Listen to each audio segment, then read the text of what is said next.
Welcome to the video book summary of Tools of Titans by Tim Ferriss, the tactics, routines, and habits of billionaires, icons, and world-class performers. This book was published in 2016 and weighing in at a whopping 736 pages. Tim has interviewed over 200 world-class performers on his podcast, The Tim Ferriss Show, which has hit 100 million downloads. He has taken the tools and tactics he has learned and poured them into this book. What makes his show different is a relentless focus on actionable details. This is reflected in his questions. For example, what do these people do in the first 60 minutes of each morning? What do their workout routines look like and why? What books have they gifted most to other people? What are the biggest wastes of time for novices in the field? What supplements do they take on a daily basis? So without further ado, let's get into the book summary of Tools of Titans. More than 80% of world-class performers have some form of daily meditation practice. Healthy. Hypothermic conditioning, calculated heat exposure, can help you increase growth hormone, GH levels, and sustainably improve endurance. I now take 20-minute sauna sessions post-workout or post-stretching at least 4 times per week, typically at roughly 160 to 170 degrees. If nothing else, it seems to dramatically decrease DOMS, delayed onset muscle soreness. If the best in the world are stretching their asses off in order to get strong, why aren't you? Flexibility can be passive, whereas mobility requires you to demonstrate strength throughout the entire range of motion, including the end ranges. Generally, what all this comes down to is whether you are on the offense or defense. I think that as you survey the challenges in your lives, it's just, which of these did you assign yourself, and which of these are you doing to please someone else? Your inbox is a to-do list to which anyone in the world can add an action item. I needed to get out of the inbox and back to my own to-do list. I like to promote mild to moderate ketosis for healthier longevity, which is between 1 to 3 mmol. If you don't have cancer and you do a therapeutic fast 1 to 3 times per year, you could purge any precancerous cells that may be living in your body. Exercising. Before I describe the exercise, I shall repeat my useful reframe. Don't be stupid and hurt yourself, please. Use a very soft surface in case you faceplant.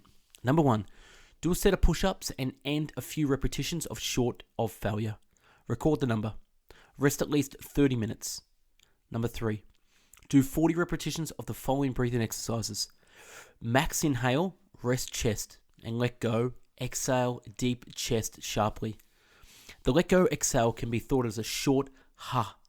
If you're doing this correctly, after 20 or 30 reps, you might feel loose, mild lightheadedness, and a little bit of tingling. The tingling is often felt in the hands first. And number 4, on the last breathing cycle, breathe in completely, exhale completely. Then do another set of push-ups.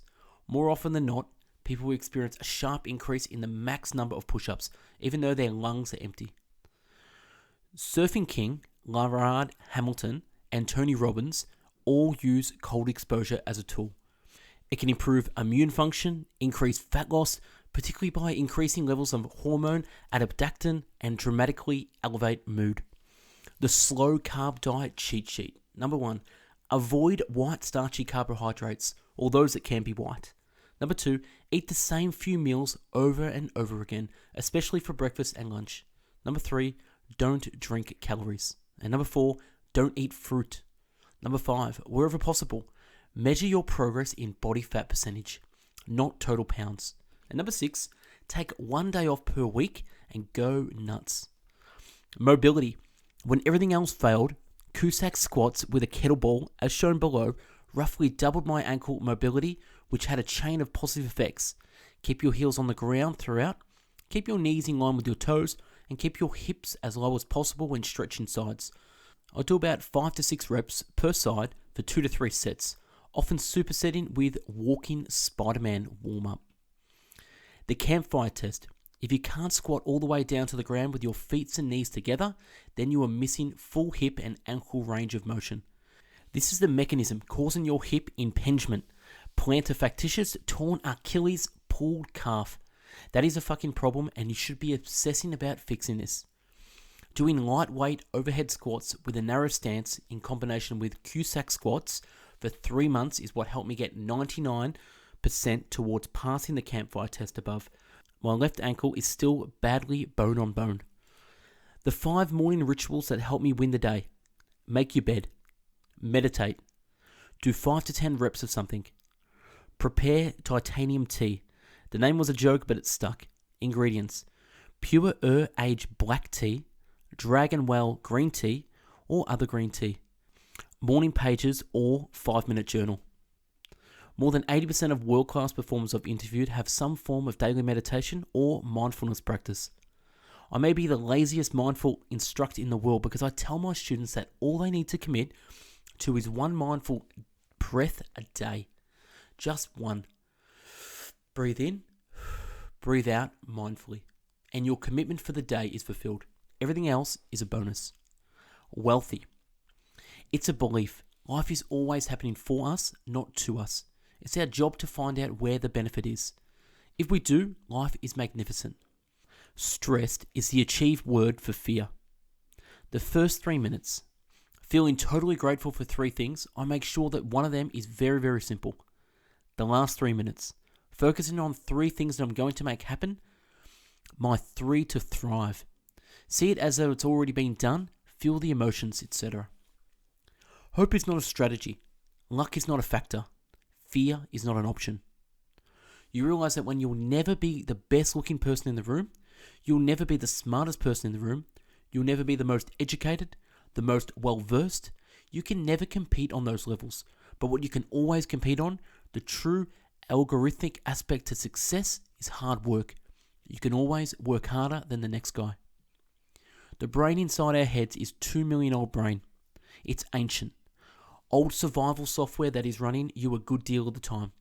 Whenever you're suffering, that survival software is there. The reason you're suffering is you're focused on yourself. People tell me, I'm not suffering that way. I'm worrying about my kids. My kids are not where they need to be. No, the reason these people are upset is they feel they have failed the kids. It's still about them. Suffering comes from their thought patterns. Loss, less, never. It turns out when I graduated from high school, I had already used up 93% of my in-person parent time. I'm now enjoying the last 5% of that time. We're in the tail end. Might be time for you and me to rethink our personal priorities. Slow down. Slow down. I think a lot of the mistakes of my youth were mistakes of ambition, not mistakes of sloth. So just slowing down, whether that's meditating, whether that's taking time for yourself away from screens, whether that's really focusing on who you're talking to or who you're with. Once you get these muddy, maddening, confusing thoughts, nebulous worries, jitters, or preoccupations on the page, we face our day with clearer eyes. I've come to learn that part of the business strategy is to solve the simplest, easiest, and most valuable problem. And actually, in fact, part of doing strategy is to solve the easiest problems. So part of the reason why we work on software and bits is that atoms of physical products are actually very difficult. Never go to sleep with a request to your subconscious. Thomas Edison. Moving fast. In order to move fast, I expect you'll make some foot faults. It's okay with the error rate of 10 to 20% times when I would made a different decision in a given situation, if it means you can move fast. So if you're planning to do something with your life, if you have a 10-year plan on how to get there, and you should ask yourself, why can't you do this in 6 months? The way that I hacked the system was setting my first hired day rate gig at several $1,000s a day. Pushed myself to a point that was incredibly uncomfortable and required myself to deliver at the highest level. So I charged accordingly because I had done the work, done the research, and knew what the top guys and gals were getting. I put myself in the caliber right away. I set it at $2,000 to $2,500 a day. If I've learned anything from podcasting, it's don't be afraid to do something you're not qualified to do. Success need not to be complicated. Just start with making 1,000 people extremely, extremely happy. Asking the right dumb questions is often the smartest thing you can do. Time. If you spend your time focusing on the things that are wrong, and that's what you express and project to people you know, you don't become a source of growth for people. You you become a source of destruction for people.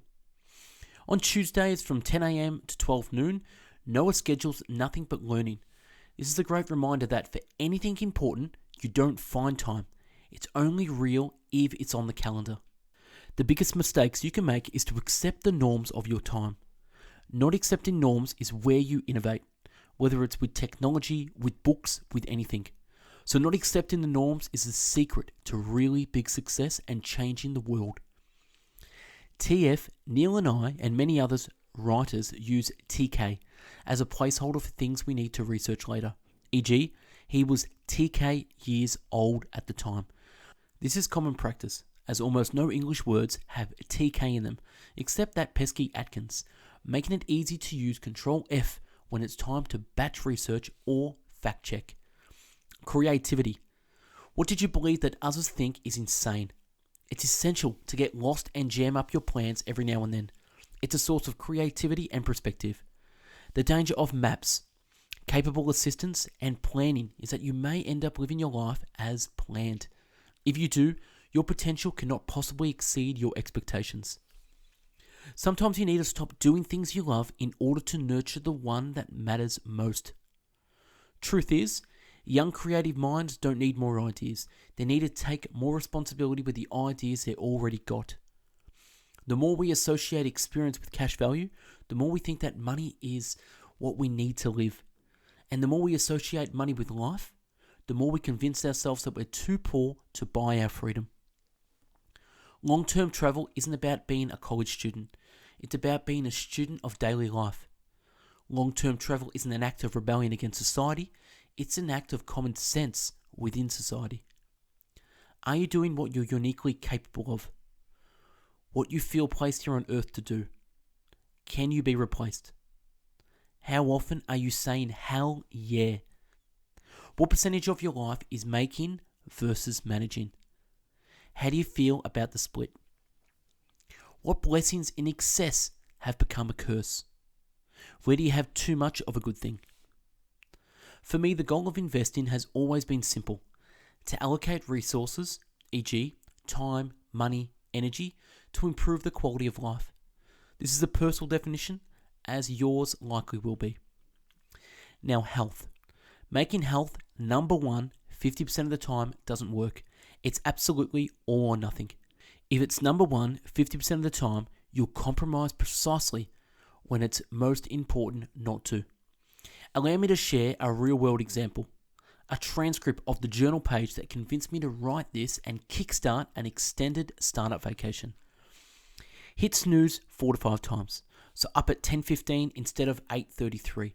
The anxiety is mostly related to email and startups, new pitches, new intros, etc. Do a 2-week test, no to all cold intros and pitches. Why am I hesitant? For saying no to all. Pros: 100% guaranteed anxiety reduction. Feeling of freedom. Less indecision, less deliberation. Far more bandwidth for creating, for reading, for physical training, for experiments. Cons, i.e. why not? Might find the next Uber, minus 10% chance. Who cares? Wouldn't materialize for 7 to 9 years minimum. If Uber pops, IPO, it won't matter. Not get more deals, but who cares? Dinner with 5 friends fixes it. One blog post from sourcing from readers fixes it. None of my best deals, Shopify, Uber, Twitter, Facebook, Alibaba, etc. came from cold intros from acquaintances.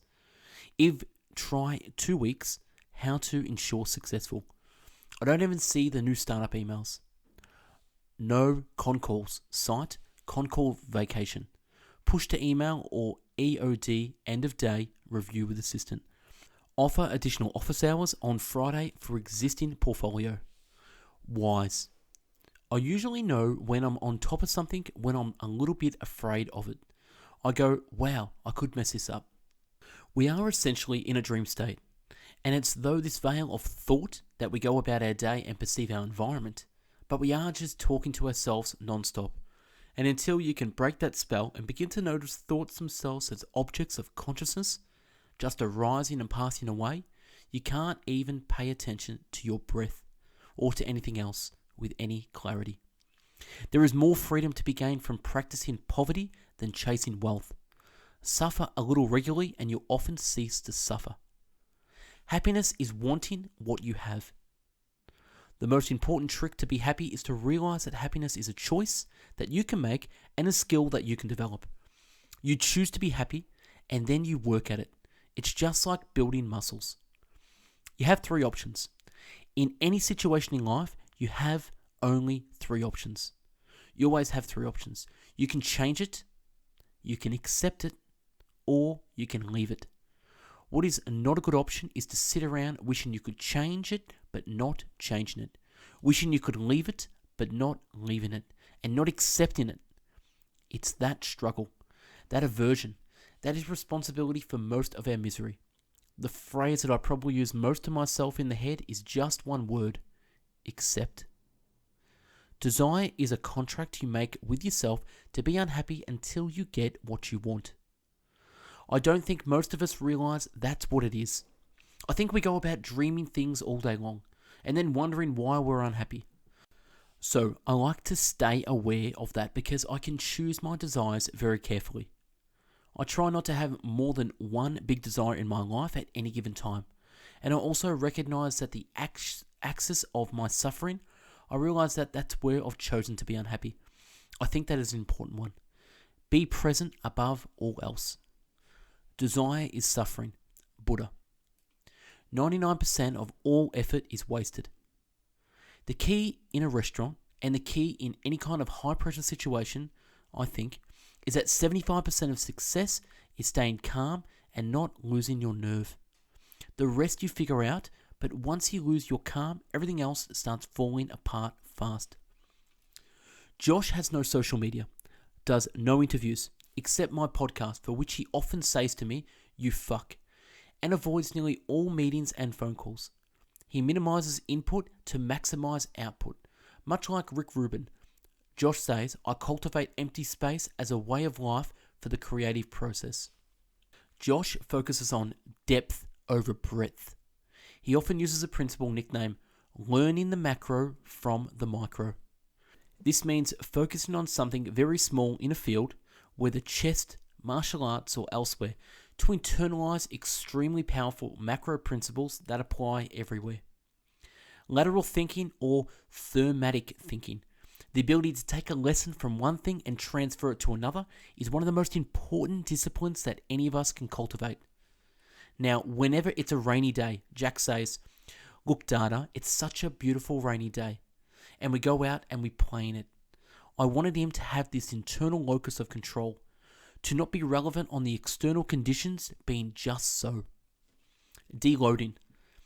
Deloading for business, in my case, consists of strategically taking my foot off the gas, or alternatively intense periods of batching similar tasks, recording podcast, clearing the inbox, writing blog posts, handling accounts, etc. With an extended periods of, for lack of poetic description, unplugging and fucking around. Deloading blocks must be scheduled and defended more strongly than your business commitments. The former can be strengthened and inform the latter, but not vice versa. I want to build my life around flow states of sense of being in the zone. Testing the impossible. 17 questions that changed my life. Number 1. What if I did the opposite for 48 hours? Number 2. I spent a silly amount of money on things. How might I scratch my own itch? What would I do, have, be if I had $10 million? What's my real TMI? Number 4. What are the worst things that could happen? Could I get back the year? Number 5. If could I only work 2 hours per week on my business, what would I do? Number 6. If I let them make decisions up to $100, $500, $1,000. And number 7. What's the least crowded channel? Number 8. Imagine if I couldn't pitch my product directly. And number 9. What if I created my own real-world MBA? Number 10. Do I need to make it back the way I lost it? Number 11. What if I could only subtract to solve problems? And number 12. What might I put in place to allow me to go off the grid for for 4 to 8 weeks with no phone or no email. And number 13, am I hunting antelope or field mice? Number 14, could it be that everything is fine and complete as it is? Number 15, what would this look like if it was easy? Number 16, how can I throw money at this problem? How can I waste money to improve the quality of my life? And number 17, no hurry, no pause. Lifestyle design. I could popularize a new term and aim for pop culture. See lifestyle design. You can get 95% of the results if you want to calmly put in one foot in front of the other. Slow is smooth. Smooth is fast. Is this an itch or is it burning? If it's just an itch, it is not sufficient. If it gets to the point of how badly you really want it, for me, I burned the boats. There was no way I was going to get a job. Failure was never an option. I had to make this work. If it's truly important, schedule it. As Paul might ask you, is that a dream or a goal? If it's on the calendar, it isn't real. When something is wrong or going bad, just look at me and say good. And I said, well, I mean, because that is how I operate. So I explained to him that when things are going bad, there's going to be some good that will come from it. You must want to be a butterfly so badly you are willing to give up being a caterpillar. I'm a list maker. It's how I keep my life in order, my world organized. What most surprised me about my calmness was that there was no list involved. I simply tested 1 or 2 Titan one-liners or tools in my head every day, and as Carl Fussman told me, the good shit sticks. The things I needed to at any given time kept coming to mind. The more I reread and pondered them, the more I saw the impact. That is it. That's a wrap. Thanks for watching episode 71, Tools of Titans by Tim Ferriss. Follow us on social. Search us on Instagram, Facebook, and Twitter at Best Book Bits. Watch previous video book summaries on the channel and support us by subscribing and sharing on social media. This book summary is from the website paulminders.com and his take on the best book bits he found worth capturing. If you liked the video and want to buy the book, click the link in the video description to purchase from Amazon. Thanks for watching and hope you learned a thing or two.